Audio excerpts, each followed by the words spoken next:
All right, let's just address the elephant in the room. Or should I say, the burrito in the room. We've all been there.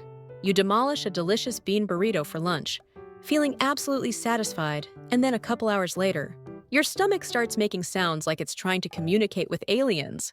And then comes the gas. Lots of it. So today, we're diving deep into the science of why bean burritos specifically seem to have this magical ability to turn your digestive system into a wind turbine. And I promise you, by the end of this video, you're going to understand exactly what's happening inside your body, and maybe even have some strategies to deal with it. Let's start with the obvious culprit, the beans themselves. Now, beans are absolutely packed with something called oligosaccharides. These are complex sugars, specifically raffinose, stachyose, and verbiscose. Here's where it gets interesting. According to research published in the Journal of Nutritional Science and Vitaminology, human beings actually lack the enzyme, called alpha-galactosidase, in sufficient quantities to break down these oligosaccharides in our small intestine. So what happens? These undigested sugars travel right through your small intestine and land in your large intestine, where billions of bacteria are just hanging out, waiting for their next meal. And boy, do they love oligosaccharides! When these gut bacteria feast on these complex sugars, they produce gases as byproducts, primarily hydrogen, carbon dioxide, and in about 1/3 of people, methane. A study in the American Journal of Gastroenterology found that beans can increase flatulence frequency by up to 50% in some individuals. But here's the thing, it's not just about the beans. A burrito is a perfect storm of gas-producing factors all wrapped up in a convenient tortilla package. Let's break this down further, because there's actually a lot more going on than you might think. First up, we've got the tortilla itself. Most flour tortillas contain wheat, and wheat contains fructans, another type of complex carbohydrate that many people struggle to digest. Research from Monash University, which pioneered the low FODMAP diet research, shows that fructans can cause significant digestive symptoms, including bloating and gas in people with sensitive digestive systems. Even if you don't have irritable bowel syndrome, consuming large amounts of fructans can still produce gas because, again, these carbs make it to your colon relatively intact where bacteria go to town on them. Then there's the cheese. Now, you might be thinking, wait, I'm not lactose intolerant, so cheese should be fine, right? Well, here's something interesting. According to the National Institutes of Health, approximately 68% of the world's population has some degree of lactose malabsorption. That means more than 2/3 of adults globally produce less lactase, the enzyme needed to digest lactose, as they age. Even if you don't experience obvious symptoms like cramping or diarrhea, your body might still be struggling to fully break down the lactose in that cheese. And when lactose reaches your colon, undigested, the bacteria there ferment it, producing even more gas. A study in the Journal of Clinical Gastroenterology found that even people who consider themselves tolerant can produce excess gas from dairy products. Now let's talk about the sour cream and any onions or garlic that might be in your burrito. These contain fructans as well, but they also have another property. They can change the composition of gas you produce. Research has shown that sulfur-containing compounds in foods like onions and garlic can lead to the production of hydrogen sulfide gas. And if you're wondering, yes, that's the gas that smells like rotten eggs. So not only are you producing more gas, but you're producing gas that's particularly aromatic. If you're still with me and finding this fascinating, or maybe just relieved that you're not the only one dealing with this, go ahead and smash that like button. It really helps the algorithm show this to other people who are probably Googling this exact question at 3 a.m.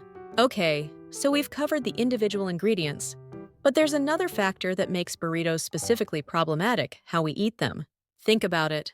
When you're eating a burrito, especially a big, overstuffed one, you're probably eating pretty quickly, right? You're taking big bites, maybe talking between bites, and generally not doing a lot of thorough chewing. Research from the International Journal of Food Sciences and Nutrition shows that inadequate chewing can significantly impact digestion. When you don't break down food properly in your mouth, larger particles reach your stomach and intestines, making them harder to digest. Plus, when you eat quickly, you swallow more air, a condition called aerophagia. That swallowed air has to go somewhere, and it often ends up contributing to bloating and flatulence. There's also the portion size issue. A typical restaurant bean Burrito can contain anywhere from 800 to 1200 calories. That's a massive amount of food hitting your digestive system all at once. Studies in the World Journal of Gastroenterology indicate that large meal volumes can slow gastric emptying and increase fermentation time in the colon, leading to more gas production. Now, here's something that might surprise you. Not everyone experiences the same level of gas from bean burritos, and there's actually scientific reasons for this. Your gut microbiome, that's the collection of trillions of bacteria living in your intestines, is as unique as your fingerprint. Research published in Nature found that different bacterial compositions can lead to vastly different amounts of gas production from the same foods. Some people have gut bacteria that are super efficient at producing gas from oligosaccharides and other complex carbs. Others have bacterial populations that produce less gas. There's even evidence that regular bean consumption can actually change your gut microbiome over time, potentially reducing gas production. A study in the Nutritional Journal found that people who ate beans regularly for several weeks experienced decreased flatulence over time, suggesting their gut bacteria adapted to handle the oligosaccharides more efficiently. So what can you actually do about this if you love bean burritos but hate the aftermath? Well, science has some answers here too. First, there are enzyme supplements containing alpha-galactosidase you might know.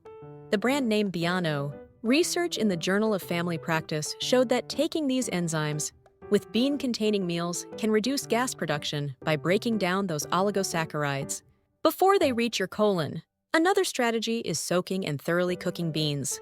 If you're making them at home, studies have shown that soaking beans for several hours and discarding the soaking water can reduce oligosaccharide content by up to 50%. The downside? You're also losing some water-soluble nutrients, but if gas is a major issue for you, it might be worth the trade-off. You could also try spacing out your burrito consumption. Rather than inhaling it in 5 minutes, eating more slowly, chewing thoroughly, and even taking breaks between bites can reduce the amount of air you swallow and improve overall digestion. Research consistently shows that mindful eating practices reduce gastrointestinal symptoms across the board. And here's a final piece of advice from the research. Stay hydrated and keep moving. Studies have shown that physical activity helps move gas through your digestive system more quickly, and adequate water intake supports overall digestive function. So maybe take a walk after that burrito, instead of immediately sitting down for a 3-hour movie marathon. The bottom line is this bean burritos make you fart, because they're essentially a perfectly engineered gas production machine. Multiple types of complex carbohydrates that humans can't fully digest, combined with dairy, sulfur compounds, large portion sizes, and quick eating habits, all create the perfect conditions for your gut bacteria to throw a fermentation party. And when bacteria party, they produce gas. Lots of it. But here's the good news: beans are actually incredibly healthy. They're loaded with fiber, protein, vitamins, and minerals. The gas is just an unfortunate side effect of your gut bacteria doing their job. So don't let a little flatulence stop you from enjoying your bean burrito. Just maybe don't schedule any important meetings or first dates for a few hours afterward. If you enjoyed learning about the science behind your digestive system, and let's be honest, who doesn't love a good fart joke? Backed by peer-reviewed research, make sure to subscribe and hit that notification bell. Drop a comment below and let me know what's your go-to strategy for dealing with bean burrito aftermath. I'd love to hear your stories. Thanks for watching, and remember, we all fart. It's just science. I'll see you in the next one.